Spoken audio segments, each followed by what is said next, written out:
Hi, hello, good morning. Hello to all my subscribers, all my new subscribers. Everybody that's commenting, this discussion is fantastic. The response has been better than anything I really hoped for when I started doing this. And hey, God bless everyone.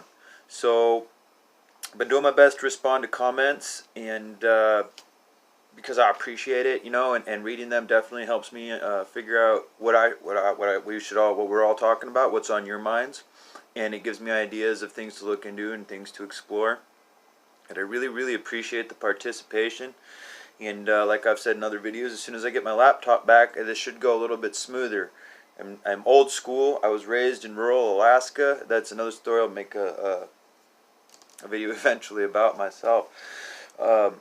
So technology, it's not really my forte, but I'm getting it.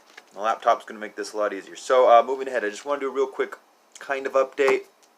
It's been an eventful week for me in my life, so I haven't been following everything as closely as I normally do. I don't know if you're familiar with Q, or the QAnon movement, the awakening as they like to call it. There's all these awakenings taking place. It's really quite a day that we live in right now. So, but if you don't follow Q, basically it's supposed to be this Secret Service, White House insider who's like right next to Trump, who maybe even is Trump, but we're getting all this this classified behind-the-scenes information from this anonymous source known as Q, and a lot of it comes down in code. I have some code book. I'm familiar a little bit with the history of code, the development of it. And there's some people out there online, like I'm very disorganized, and I apologize for that. I'm going to work on that. My whole life I've been working on that, so don't hold your breath. But there are people out there online on YouTube who are fantastic code breakers. These people are amazing, and the gematria that they're able to cipher through and break down whole articles, and a tremendous amount of code that's done in it. And basically, so Q communicates. Some of them, there's a plain message, there's a superficial message. But then there's this long ongoing thread for this behind-the-scenes clandestine investigation, apparently, that's taking place of Obama, Clinton, the Podestas, almost 100,000 people, almost 100,000 sealed indictments. We'll see. So apparently, secret military tribunals began on January 1st or 2nd. Now, I don't know if I believe this. It seems like we're getting strung along, but you got to hold up hope. And so I was wondering, are there reasons why this would be kept secret? What are the good reasons to really keep the lid on this if they are really good guys and they really are fighting for us and for the country and we are taking it back? Why would they keep it super clandestine? Well, let's explore some possibilities, because on the international stage, what would it look like to our enemies, or our actual enemies, whoever they are, whatever they are, if it was open that the whole government was in total division, or even more so?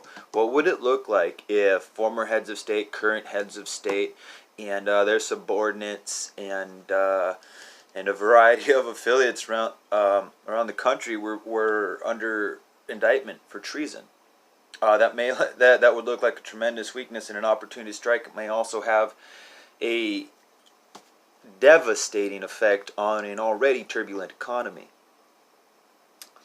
So, that being said, if that's a pretty good reason, I think, to do so, but nonetheless, a little more confirmation would be nice. A little more something substantial. And I understand it not having to come from Fox or CNN, and that they'd... But give us something substantial, please. So there's that. And I was giving Q the benefit of the doubt for a while, and I'm on the fence with it now. We'll have to see how things play out in the next week. Florida Marquis, MARQUIS, for updates and what's going on in South America with Venezuela. That's very important. And here's the thing: I don't know if a lot of these international affairs, these military actions that are taking place in South America and other places, if this is residue, if this is the deep state, like some people online are saying that Robert Mueller is in place to help the the old guard think that they've still got control of the show, that they aren't being exposed and overturned.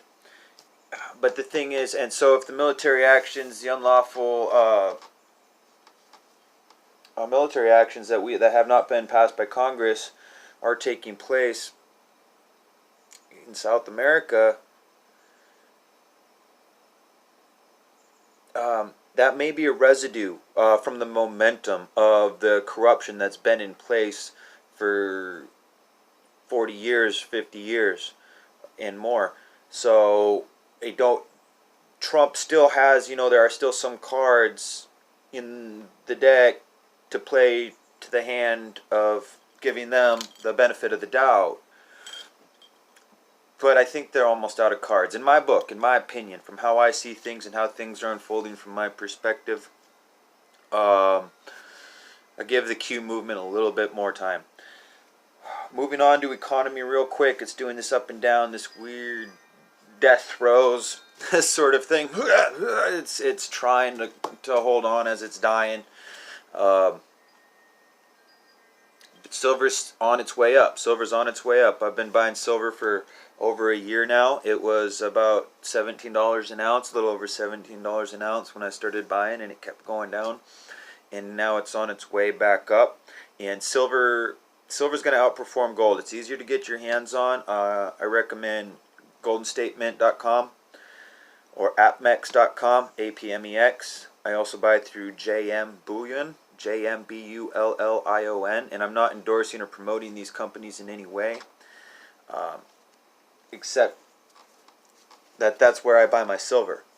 And I would say that Golden State Mint has the nicest pieces, APMEX has the best selection, and JM Bullion, they have good prices. So, okay. But all their prices are relatively competitive. JM Bullion doesn't seriously outprice either of the other two. But buy silver, please. I think you would not regret it at all. It has outperformed gold historically and is poised to outperform everything else on the market. Should there come a currency reset of any kind, or a collapse of any kind,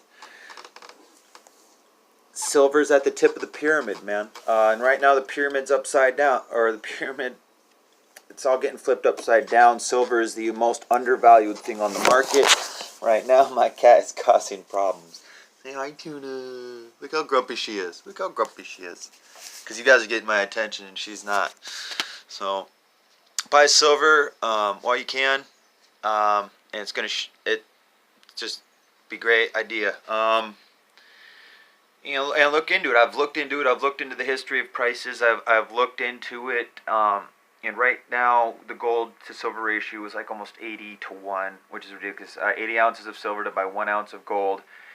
In a fair market, in a fair balance, it's 16 to 1. It's 16 ounces of silver to 1 ounce of gold. And that's a huge rebound. Silver's got a long way to come back. It's got a lot of ground to make up, and it's been held back for a long time. So, go to your pawn shop, go online to one of those sites I recommended and get silver. A very good idea, in my opinion. Hey, but I appreciate everybody's feedback, all your input, and everything that's going on with my little channel. You people are amazing, and you're very smart, and it's fantastic to meet you all in the sense that I am meeting you. This is the interaction that I was hoping for. And please keep commenting. I'll respond as I can. God bless you, and peace and courage. Amen.